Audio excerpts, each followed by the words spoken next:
Assalamualaikum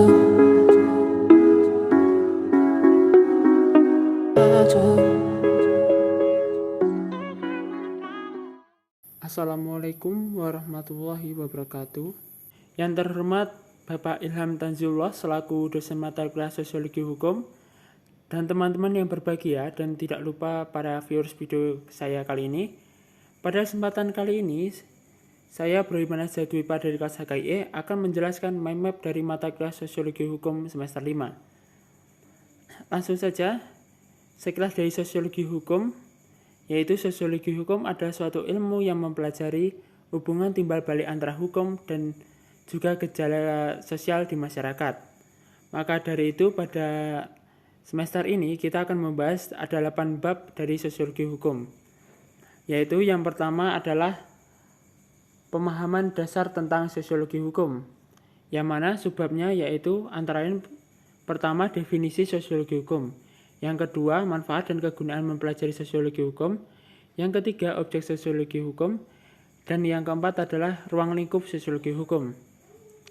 Pada bab kedua yaitu sejarah perkembangan sosiologi hukum, yang mana subbabnya antara lain yang pertama adalah latar belakang lahirnya sosiologi hukum, dan yang kedua awal perkembangan sosiologi hukum di Indonesia. Selanjutnya yaitu bab ketiga, pendekatan dan aliran yang ada di dalam sosiologi hukum.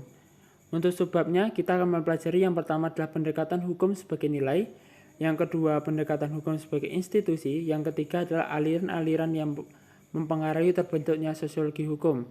Untuk aliran-aliran yang mempengaruhi terbentuknya sosiologi hukum sendiri, kita akan mempelajari 3, yaitu yang pertama mazhab formalitas, yang kedua mazhab sejarah dan kebudayaan, dan yang ketiga adalah aliran utilitarianisme. Selanjutnya, pada bab ketiga, kita akan mempelajari paradigma dalam sosiologi hukum, yang mana subbabnya antara lain pendefinisian paradigma, yang kedua paradigma Aristotelian, yang ketiga paradigma Galilean, dan yang keempat sejarah perkembangan paradigma sosiologi hukum, yang kelima alam pemikiran Eropa Barat, dan yang keenam adalah alam pemikiran Amerika Serikat. Selanjutnya kita beralih ke sisi kanan yaitu bab kelima, yaitu kita akan mempelajari teori sosiologi hukum, yang mana subbabnya antara lain yang pertama adalah pendefinisian teori, yang kedua kajian strukturalisme, ketiga teori perkembangan 3 tahap dari Agute Comte, keempat ada pemetaan tokoh dan teori dalam kajian strukturalisme, dan yang kelima ada pemetaan tokoh dan teori dalam kajian fungsional struktural.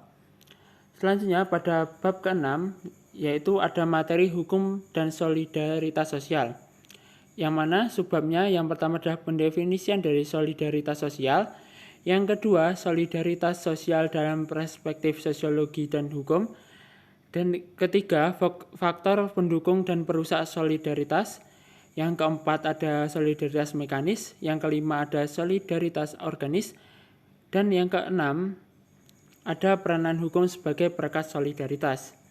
Selanjutnya pada bab keempat ada hukum dan perubahan sosial, yang mana subbabnya yang pertama adalah definisi dan konsep perubahan sosial, yang kedua realitas perubahan sosial di Indonesia, yang ketiga hukum dan perannya sebagai dalam perubahan sosial dalam masyarakat Indonesia, keempat fungsi hukum sebagai siklus perubahan sosial.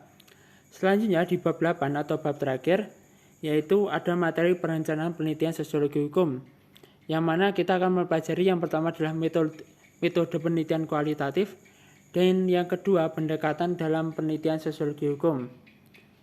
Mungkin itu saja presentasi dari saya.